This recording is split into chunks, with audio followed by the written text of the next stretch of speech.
This was handed out to the budget committee last Wednesday.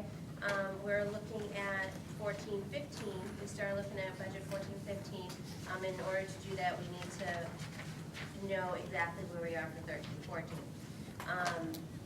The top page is a summary, and then the 3 pages behind that just gets into more detail. Right now, the Board of Ed has $273,000 as a surplus in our salary account line item. This is due to offering the early retirement incentive in 12-13 and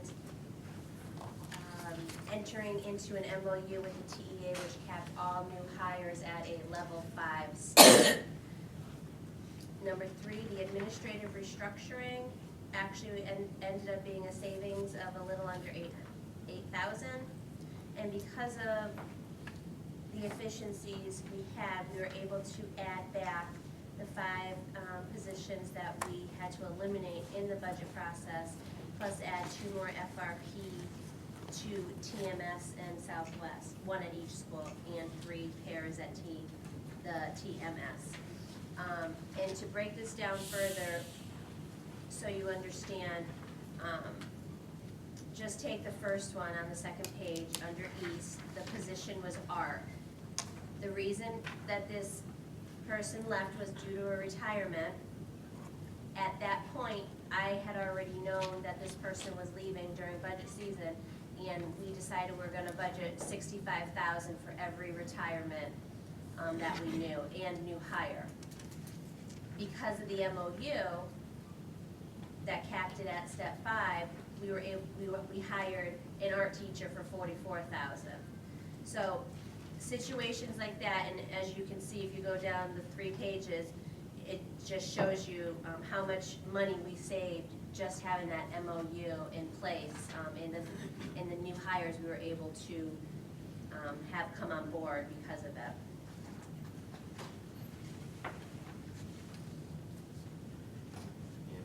Just for that one example of the art retirement, when you say we have a budgeted amount, that's budgeted for salary?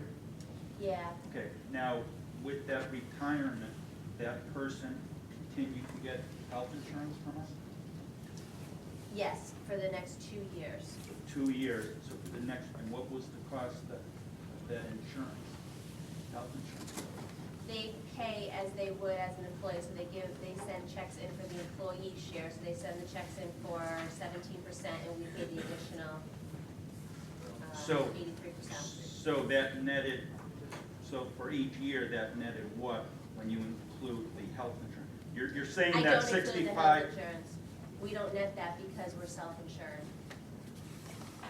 Cost the district, depending on if that teacher was a single person, family plan, cost anywhere, I guess, from 10 to 18, that could have been $18,000. So that $18,000 minus the 17%, we would have paid.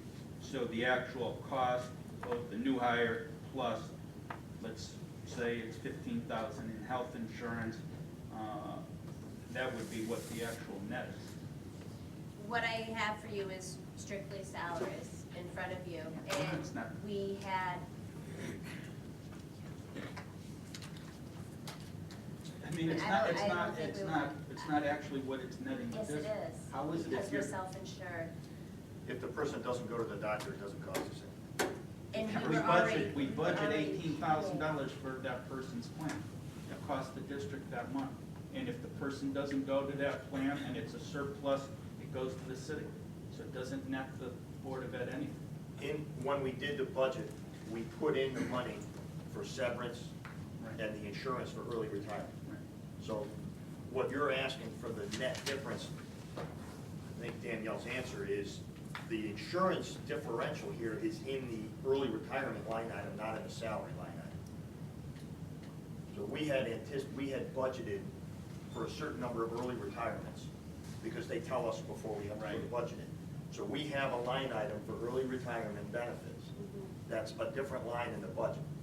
So it's not, all she's comparing here is salaries, because the retirement benefit, or the insurance benefit through retirement is in the early retirement line item in a different part of the budget. Is that correct? Yeah. And I'm just saying that when the board makes a decision to offer early retirement to people so as to get cost savings, I'd like to see the net effect of that early retirement, not the way it's proved. Well, we did that when we did the early retirement presentation back in the spring, when we said, this many people are gonna retire, and this is the salary savings, and this is the insurance cost. So we had a net when we went into the budget. What we're trying to show in this sheet is, when we had a retirement, we budgeted $65,000 in salary. Right. The benefits is irregardless, because we carried the benefit for the position, and we carried the benefit for the early retirement in a different line item. So all this is this is just the salary savings, because the TEA entered into an MOU with the administration to agree at a step 5 cap for new hires. So we were able to reduce our salary line item. Our insurance line item stays the same because the new teacher has insurance and the retired teacher has it in the early retirement. And when we do the early retirement offerings, the first thing we sit down and look at is, how much is insurance cost going to be, how much is severance, how much is sick days, because it's a sick day payout too on some of the unions. Do you understand Yeah. what you're talking about? Well, I'd say we did that, but this report was just a salary line item because the insurance line item remained unchanged by the new hires, because it was already in the early retirement and already in the regular insurance. Okay, thank you. John? So we saved money, and then we're able to hire some people because we had saved that money. How do we decide to hire those? And specifically, for instance, we lost a tag teacher, but when the time came to put a teacher back, tag wasn't one of the teachers who got considered, or eventually put back. A lot of them, John, I can't speak to all of them, but when we, at the 11th hour, we eliminated one teacher at every elementary school, so that was the first put back. Okay, how do we decide that, though? I mean, I understand that's what happened, but my question is, why those instead of the tag teacher? To lower class size was our first priority. Who's first priority? That's why I said, who made that decision? Mine. Okay, that's not a smart answer. So, thank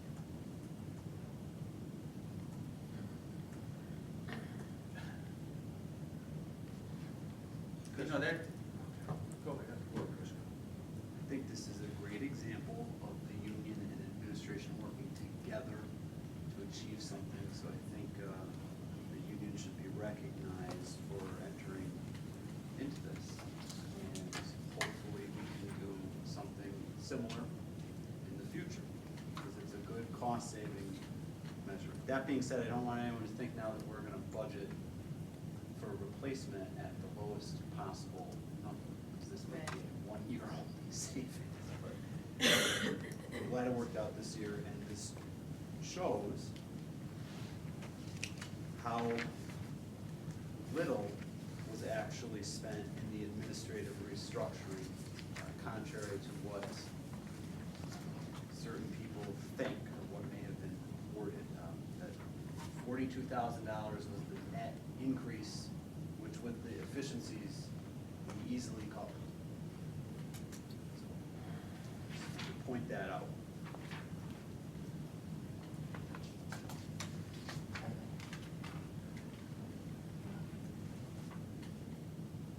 Did you have anything else, Andy? Okay. All right, moving on to budget development process and calendar. Back to Daniel. Okay, what you have before you is the budget development process and calendar that we have put together for fiscal year 14-15. This was approved unanimously by the budget committee.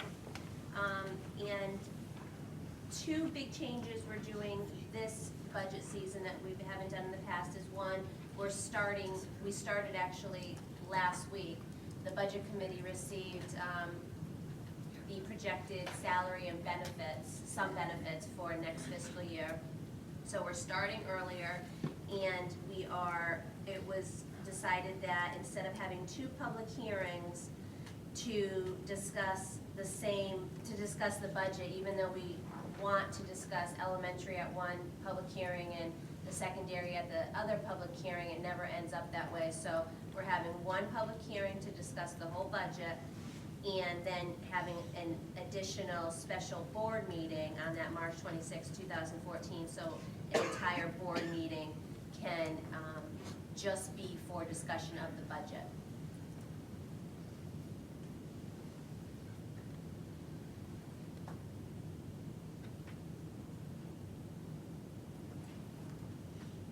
Okay.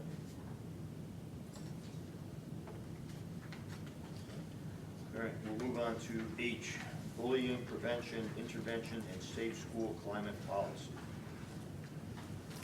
Who's going, Joe or Ellen? Joe's going, she said. Okay, thank you.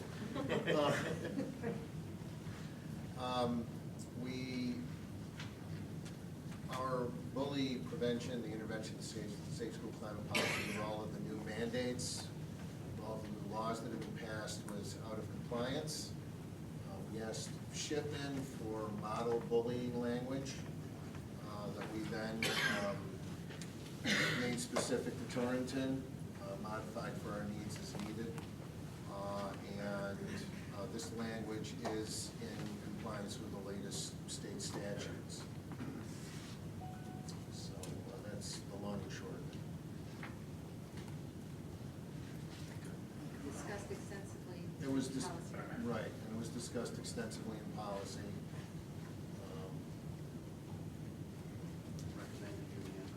Recommended Unanimously. And included in the policy is the entire process of which Right.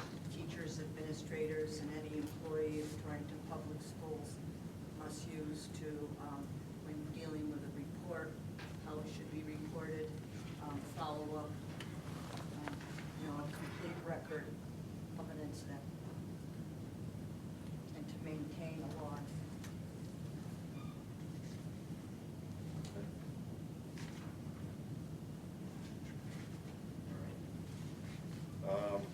Chemical health policy for student athletes. Are you going to defer? Yes. She defers to you. Oh, that's right. The safe school climate, was that, we're gonna do that together with the bullying, that was both the same thing? It's part of the same policy. Okay, that's what I thought we discussed. The only thing I was gonna say is that we need to put in our own wording on item number 10 on safe school, as recommended by Shipman and Goodwin.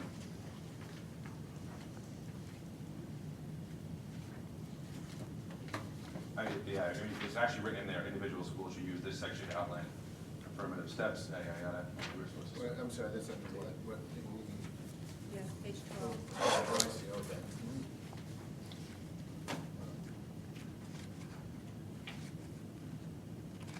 I'm trying to be generic. That's a little too generic. Is it? Yeah. We'll get more Yes. specific. We discussed. it. Yes, we did. Yes.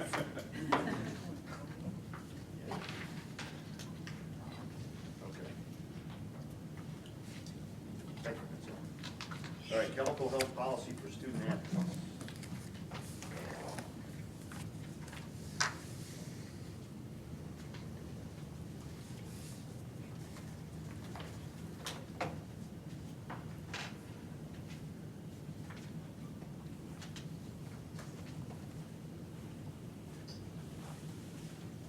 Say, oh, Yeah, no, she deferred again. oh, okay. She's like, Well, thank you. you're welcome. Once again, chemical health policy, part of this, the reason we need to upgrade these again is because of state statute, but also because of the athletic handbook, and all handbooks should refer to board policy, so that these policies will be listed within each of the handbooks, so that it's common language and consistent language throughout the district. So once again, we contacted Shipman, and they provided us with model language. It's very much the same process as bullying and safe school. It was brought forward to policy committee. We read through very closely, had extensive discussions, and put this policy forward for your consideration. Any discussion? find section F, policy 6049.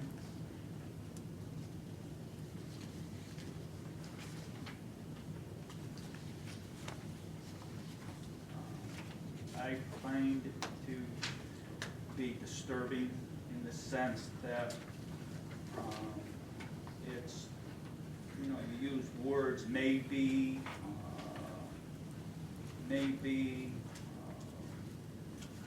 discretion of school administrators. I would like to see things laid out to take away that discretion.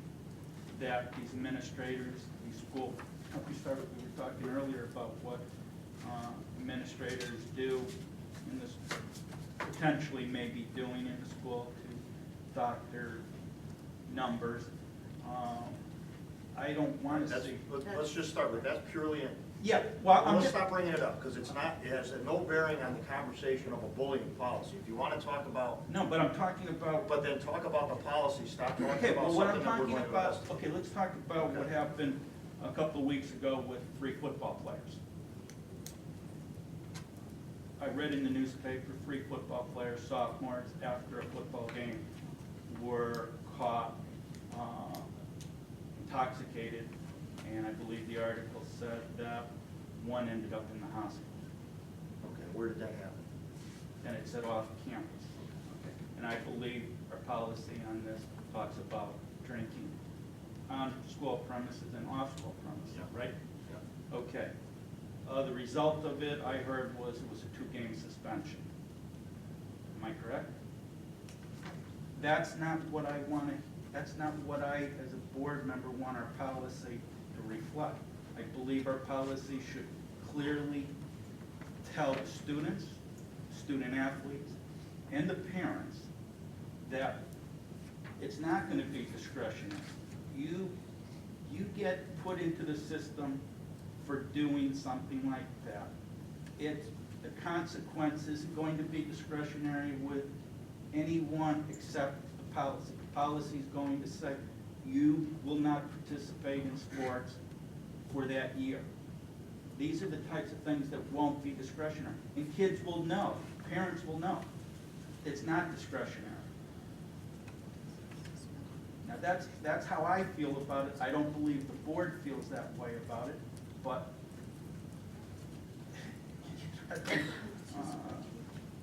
when sophomores get that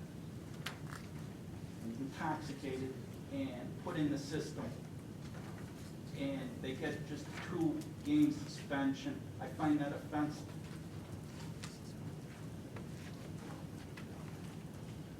And I would like to see the policy on that aspect, take these mays and discretionary concepts, and let's have a board figure out what the board wants as policy.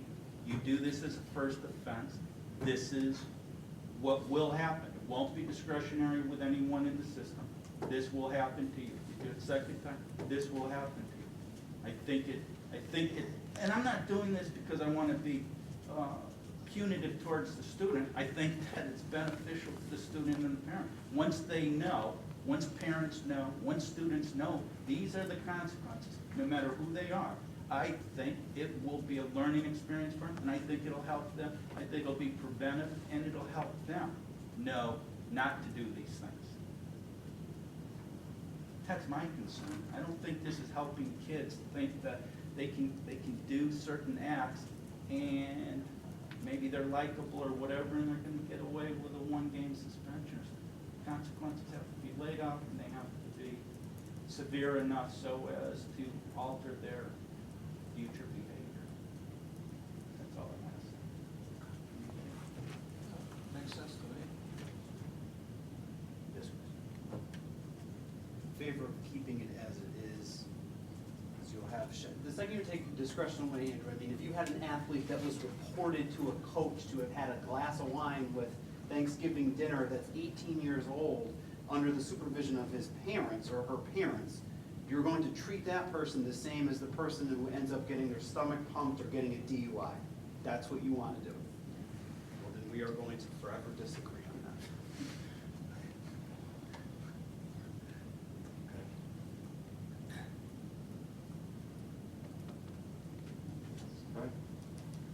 move to Board of Education bylaws. Again, Joe. Joe? Defer to Ken. This bylaws, we cleaned up quite a bit of the language.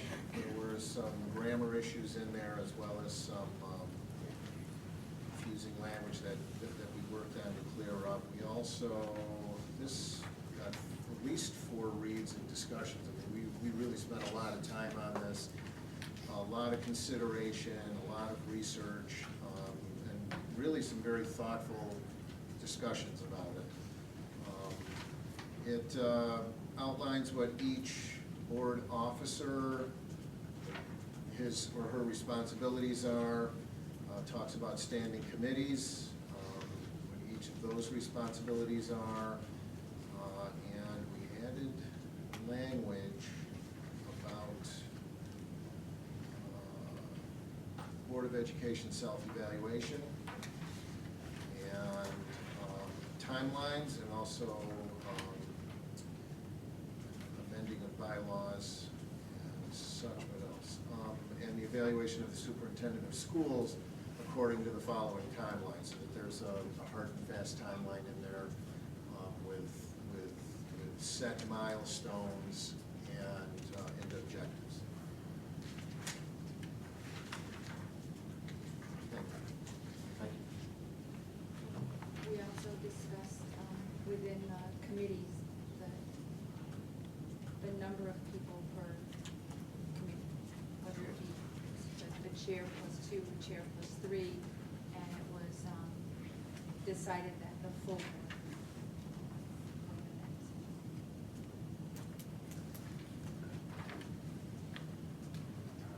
Currently stands as chair plus 2, right? Correct. That's I think the concern with the chair plus 2 means that any 2 board members having a discussion outside of the meeting would constitute an illegal meeting.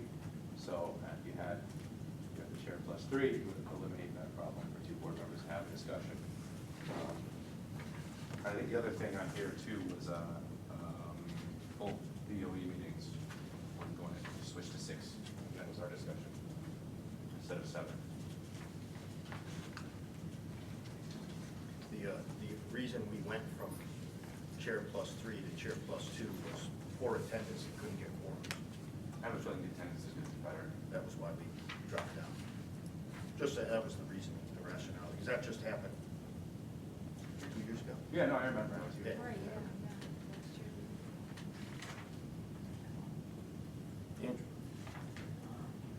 I'd like to see, I'll do it for the 6th year, or how many years it's been on the board, which is the elimination of certain of these standing committees, so as to go back to 2 full board meetings a month. I would like to see budget, policy, school improvement eliminated, and have 2 board meetings a month. Maybe we can wait until we get our new board members on where we vote on this. But I believe that negotiations would stay the same, and I believe personnel would stay the same, and grievance would stay the same. But I think those other 3 would be beneficial to just eliminate, go back to the 2 board meetings. I think there was a newspaper article in which Mr. Trout was quoted as saying that the way the board meetings go on takes, what was your, is that quote? So you don't remember that? I mean, how long ago was it? I think just a couple months ago. But it was a good quote. I was very impressed with what you said. I was fully behind what you were saying. And I just think the board should reflect upon that one more time, that it's not going to be that much more time consuming. It'll incorporate, it'll be much more transparent to the public, having 2 full board meetings as opposed to all of these subcommittee meetings. It'll bring the full board together more on these issues from their grassroots. I believe The only discretionary committee that's on there is school improvement. The rest of them are mandated. Well, they're not gonna be mandated if you just do the business of the budget every month in one of those board meetings. You don't have to, you could do, in your 2 monthly board meetings, one first board meeting, you can do budget, and then in the second board meeting, you could do your policy issues. I don't know why you can't think about this. Well, I mean, I know you've thought of, but just think about what I'm saying. Maybe I haven't presented it quite this way before. I do agree that school improvement is one that definitely should be looked at as being eliminated in total. But policy and budget, I think, are something that full board should hear from inception. And let's go back to work. For me to go piggyback off that, what does everybody feel about all board members getting packets for subcommittees? Because that's not the practice now. I mean, That's Power it's Grid, easy. I would Well, like to have it all. because it's an email, it's easy to just dump it to all. just up to all, I think that'll help. I get them, you can ask for them. Right, but if we're just automatic. Yeah. Right. It's a good point. Yeah, rather than- I'm sorry, for the subcommittees? That's So the when the package. packets for each of the subcommittees is put together, then it gets sent up on board meeting. Just dump it to the whole board. All right, just clarifying, thank you. I would actually like to see us add a committee, an expulsion committee. Set up kind of like grievance, where you would have a standing committee, but anyone could attend expulsions. We've had a lot of issues because we're under a tight time frame to hear the expulsions and waiting to find out if anyone's gonna volunteer or not. Usually brings us up to the wire. So I don't think Deb should be spending all that time trying to track people down to be willing to sit at an expulsion when it ends up just being the same people all the time anyways. So I'd like to see it more formalized, but set up similar to grievance where anyone can adapt. Yes. I think maybe, are we gonna schedule a board self-eval anytime soon? I mean, Tuesday, the 20. Tuesday.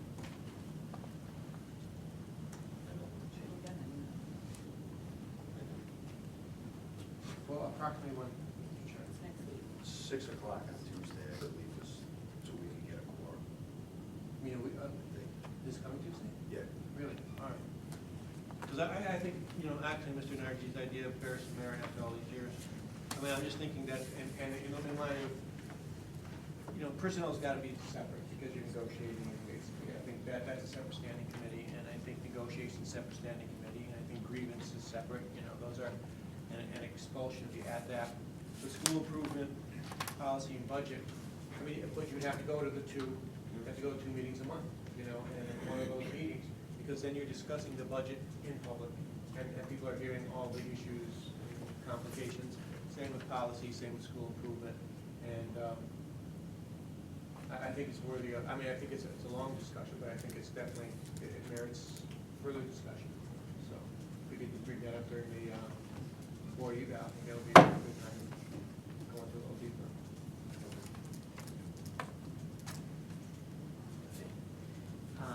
Just a couple questions. When I was looking at the time for the board meetings, it said they'll start, the new bylaws at 6 PM on the third Wednesday of the month instead of 7. Is that something you want to do, is try to push it back a little bit? See if we can get out earlier, or? Is that the? Thought. Okay. Not necessarily, Well, according to this, we have to go, we go till 9 o'clock and the majority vote past 10, whereas now it's the majority vote past 11. If we're looking to try to hopefully try to get home before midnight to have dinner with this new time schedule, would it also be beneficial to add on discussion item times? So their items cannot go beyond, let's say, 10 minutes per discussion item. That way it keeps discussion to a minimum. Again, as long as we have the subcommittees, we're all allowed to have the subcommittees and can have full discussions. limiting discussion during the primary meeting, if we're actually gonna try to get out earlier, may be beneficial. Then obviously we can vote to add on additional time if needed. Just a thought.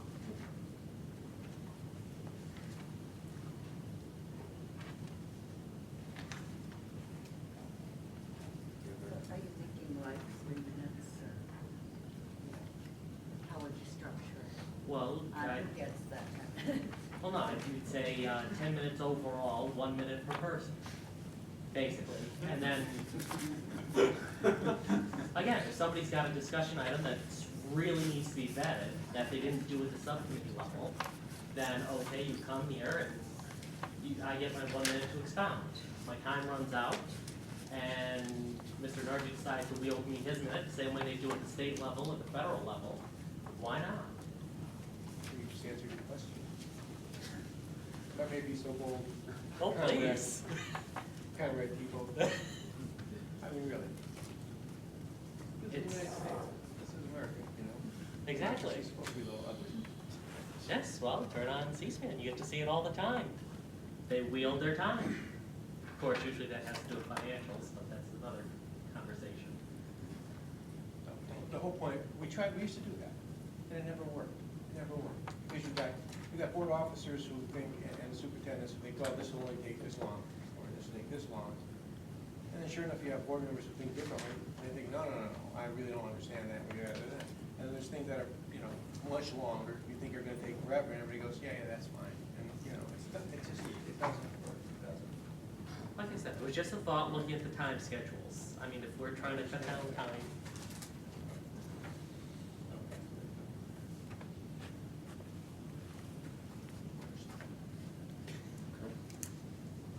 Let's move on to the RFP for Technology and Information Services.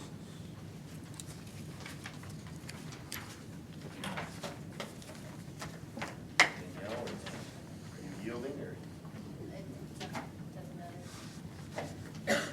I'm the technical side of the house, so I guess I'll start. Okay. Um, You have 1 minute. After a very thorough examination, I went through and reviewed all the technology that we currently found over the summer. After reviewing it, I wrote a very detailed RFP that was in the best interest of the Torrington Public Schools and the citizens of Torrington. After which we received 6 bids to that RFP, with a very wide range of companies. One company was in business less than 2 years. One company had a very high monthly cost, and it was a range of companies that wanted to offer us cloud services and come to their data centers for use of facilities. Others were just simply professional RFP responders, and they were responding to all RFPs. So they were not overly technical, but they were willing to offer us whatever services we required. So upon asking several technical questions and asking how they would respond to issues, my personal opinion, which is why I'm recusing myself from the vote on what to do, is the technical responses I received from Protected Harbors were the best out of the 3 companies I'd interviewed. So I made my decision based off of my little criteria, but it's also why I will not be voting for whatever company. Any individual questions you might have on the course of the RFP or any of the technical questions that were asked during the RFP, please. Vincent. This must have been a lot of work for you, so thank you for being sure for this. But I'm curious about the automotive liability for Protected Harbor. Was there a reason why they didn't do that? Yes, Protected Harbor does not own a vehicle. All the individuals that work for Protected Harbor use their own cars to go to work. The practice of moving equipment was being done by the current staff for Torrington Public Schools when they already arrived. It was not a practice initiated by Protected Harbors. Protected Harbors takes and they drop ship components to their locations. They're not expected to move equipment in their personal vehicles. They're willing to add on whatever coverage we need if we need a particular liability, but their overall umbrella policy covers somebody, so if their personal liability insurance gets used up, then obviously the corporation's umbrella policy would cover them. All right, thanks. You're very welcome. Yes. Now, we had talked about that also in budget, and I thought Correct. we were going to get something. We received a full email from both Protected Harbors as well as their insurance company. And their insurance company said whatever we needed to cover our bases, they'd be happy to put on. But because they own no vehicles, they don't have any automotive coverage because they have no vehicle to insure. It would be the equivalent of you showing up to work for your company not owning a vehicle, but you were insisting your company cover your automotive insurance. But So was their umbrella policy cover they're, them getting in, like, I'm just gonna say, hitting a student in a parking lot when they're going to service something at one of those? the same way ours would. Again, we're no different than them showing up to work on a daily basis. They're not transporting equipment, it's whatever the individual policy holder is for the person. Same as our teachers. We don't cover our teachers with our automotive policy when they drive into the buildings. They're our employees, so I view our teachers. They are actually a subcontractor for Protected Harbor. Same as our teachers are technically our employees, but we don't cover them under our automotive policy. Right, but they're our employees, so I look at them differently than I do. I got the, from your question at the budget, I sent the email out. I mean, I can read exactly what was said, if that makes It'll help it you. better. Because I posed the question that you just asked.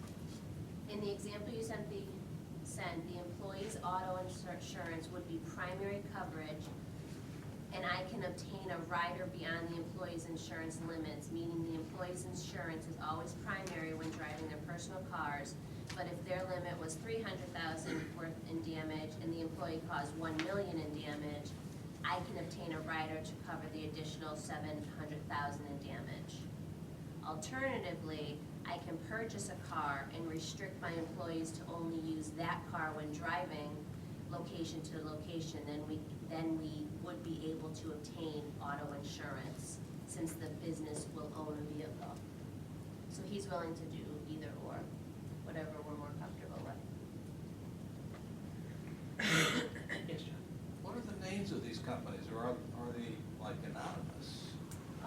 That would be Daniela. She has, And why didn't we get the names? Don't we usually? not This is- for RFPs, usually when we do the RFPs, they just On that simply. roof, we knew who was. Everything was public. I mean, we had reporters looked at it already. Well, then why isn't it here? This is how I was asked to present it. It's just a standard RFP response company, A, B, C, D, E. Again, with the information being public, but mean, I it's easy can enough to send out. Read them to you right now. So which one is Protected Harbor? Well, don't we get a chance to look at the short list and what their various proposals are? I mean, this is going to be a very large budget item for Well, what years to come. What questions would you like answered Well, from just- the companies? Just see what they're proposing. I mean, just see what they're gonna, are they the lowest bidder on?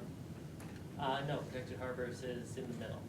Which one is They're it? not the, let's see, they should be that one. There's C. companies say, Yes. Yes. And you don't put what the time parameters are? The RFP was for a 3-year contract. So the. 3 years starting January 2000, or July 2014. So it'll be 2014 through 2017. It'll be 1/1/14 to 1/1/17. June. June. 30th. June. 7/1 7. to 6/30. So it's a 3.5 year. 3 years. No, 7/1 is the start. Next year. 6/30 is Next the year. end. We're under a current contract to get Matches rid our of school the, year. Okay, so Issues this we found. contract is 7/1/14 to 7/1/17. 6:30. Yeah, Technically and it's 6:30. Yeah. Okay. got Question. it.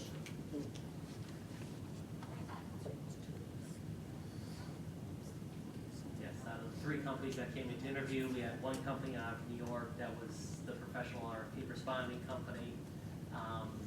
They basically do telecommunications, engineering services. They'd be willing to hire whoever it is we need locally, pull people in from New York, try to do the response. It was basically a waste of time with that individual.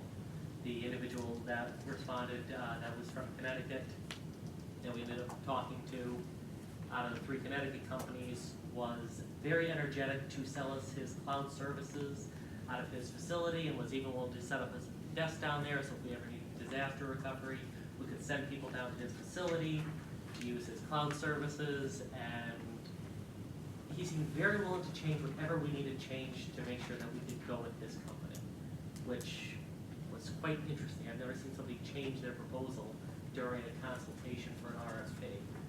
That was impressive. So, The second bidder, the low bidder was disqualified for not meeting the criteria of the RFP. correct, and we're only in business So here and now. NEP. Correct? Yes. The second to low bidder had a qualification in their proposal that any project that you put them on that took more than 25% of the monthly allotted hours would be billed separately at a different rate. So if you gave them a project of doing the computers in this room and it took more than 40 hours, that didn't count as the monthly charge, that would get billed at a separate rate. So that made the second price it's not as really what you're looking at, because we basically asked for someone to have X number of hours a month. 2 people here full-time. And whatever the IT department needs done, that's what the people would do. But they put a little qualifier in there that said, anything that takes more than 25% of our time will get billed separately. So it kind of distorted that price. No idea about the assessment process work. Well, what are we actually, but I mean, what are we agreeing to? How much money is that? Am I missing that? Where's the dollar amount of this contract? It that is we're- Section C, Section C, right here. under the first part with the, Oh, prior to this. yeah, there was a sheet that showed companies A, B, C. Their company C would be Protected Harbors. And it was a 3-year contract with a 2.5% increase for year 2 and 2.5% increase for year 3. The company from Connecticut was at 5% for year 2, 5% for year 3. They were at, I believe, $100 for every hour that somebody needed beyond the regular contract. Protected Harbors was at 75. Well, personally, I'd like to see some language about what is in it, how are we to assess them? What's the assessment piece going to be? How do we know they're doing a good job? We need to put some rigor and structure It's to already, that. well, that was part of the RFP. They have to provide a specific amount of uptime. They have to meet X number of tickets and get them resolved within a period of time. They have to have a period of callback. Again, if I sent out the RFP to all the board members, if you want, I could resend it to you. Well, I think to all show the you. numbers, yeah. Well, again, I've already sent it to all the board The members. RFP went to everybody. Okay. Yes, when I sent it to administration, I copied in the entire board. Okay. That had all the For just rigor. that? For all of them? or For just- everybody. For everybody, got Yeah. that piece? Yes. Shame on me.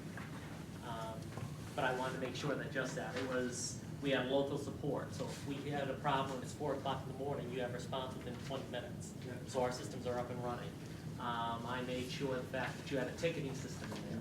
They covered any possibility that, okay, God forbid the wireless just fails. They have the ability to bring in parts within a 48-hour period or less for an emergency, within 24 hours to get us back up and running. So, no such thing as stupid questions. I'll come back. No, bro? Who's the other board member that was on the committee? All right. Yes. No, I have a question.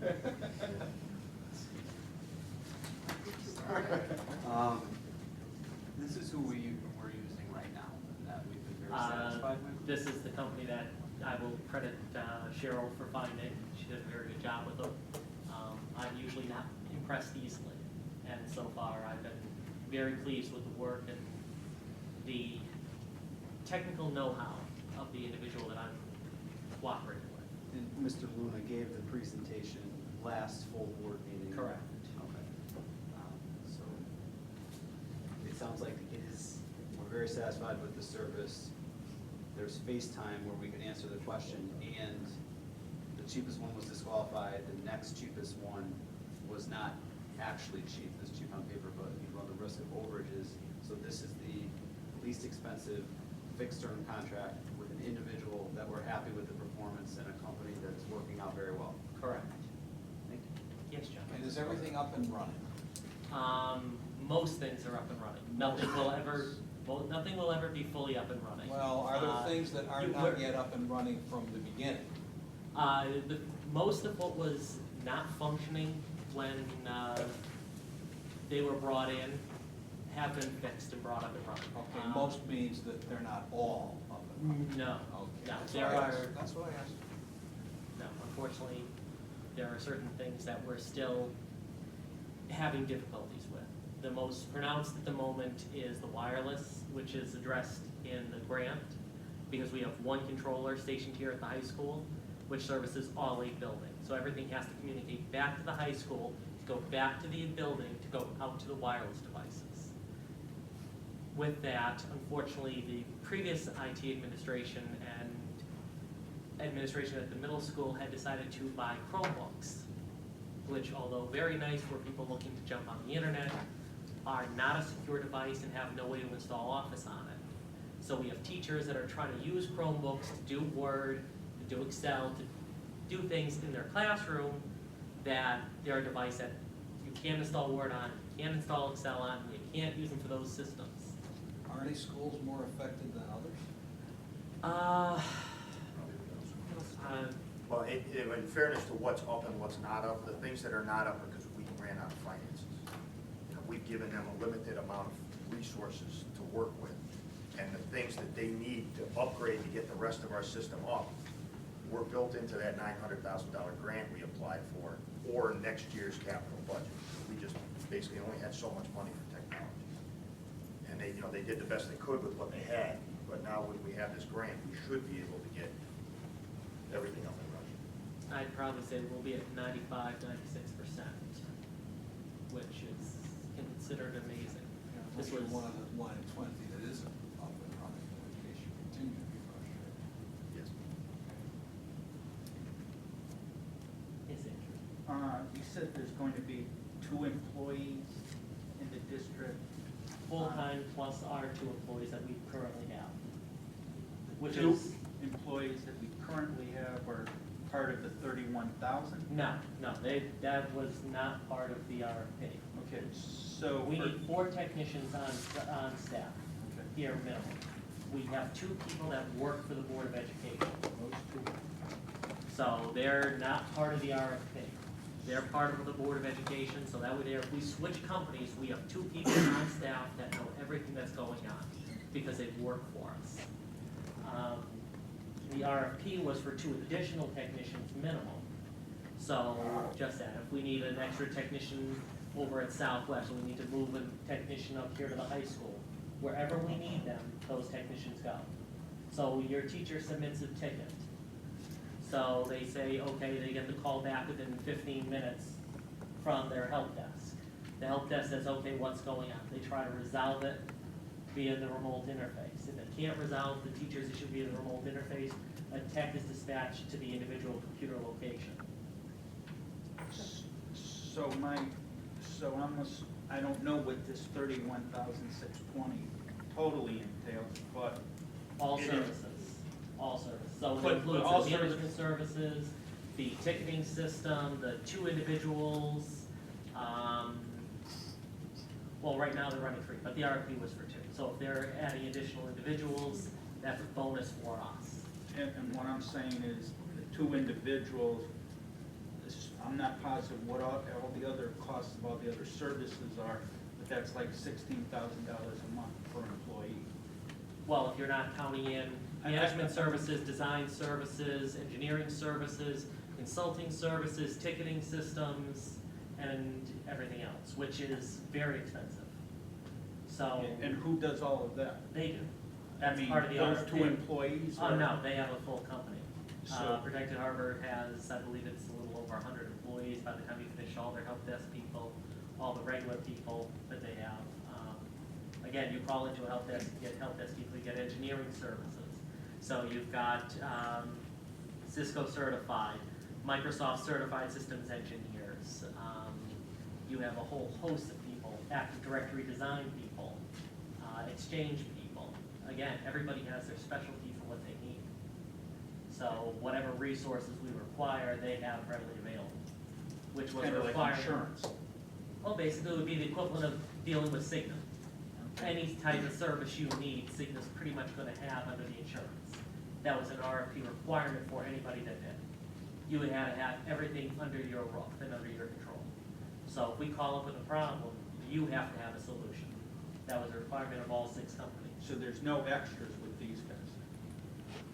No, unless we ask them to go beyond what the contract entails. So if we turn around and we say, well, we want to redo the entire high school in one weekend, we need you to bring in 24 people, that's beyond the scope of the contract. But those 5% problems that still aren't working, they projected, their employees would be 40 hours to do it. Now it's 140 hours, no extra billing on that. No, because that's part of the operational agreement. Again, if it's within the scope of the agreement, and if it's within the scope of what we did, which that type of thing is. What isn't is turning around and saying, we want to build a new data center. Okay. Let's do that. So instead of having just the one at the high school, and now we have our backup at the middle school, we want to add a 3rd backup data center at Torrencourt, because there's a full generator there. Then building a new data center is outside of the contract. And then the last question is, Company A, they're just off the wall, they Uh, just thought we were. They deal with Westport, and apparently Right. they assume that our co-found That's is what I Westport was gonna money. say, somewhere down in Fairfield County.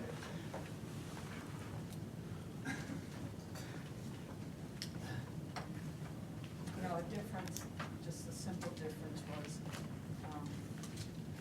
Protected Harbor helped us write the grant. I don't know if any of these other companies could or would have. Right. What's their association with Shipman and Goodman? I was confused by what I read in the paper. Is there an association there? No. No. Protected Harbor is Old Port and it's New Jersey. But they're a technology company that works primarily with schools. They have other businesses, but primarily work with schools. Do we have any Connecticut references? Pardon? Do we have any Connecticut references besides yourself? No, the other, Yes, there's I was gonna say there's some privates that they deal with. The other one that met my requirement, I should say, for the RFP is the Woodcliff Lake, New Jersey, because they had to have minimum server requirements, PC requirements, and so forth as part of their RFP to qualify. I didn't ask for just a list of, give me your best references. I wanted at least one school district of equivalent size. So I knew that, okay, you could handle 56 servers, you could handle 3,500 computers. Did you set the terms of this as 2 years versus 3, or was that? I set it for 3 years. Why not 2? It would not be efficient. For technology consulting services, your average is 3 years, because you're gonna go through your first year, basically getting things together. Your second year, you're gonna be evaluating, okay, how well is this working?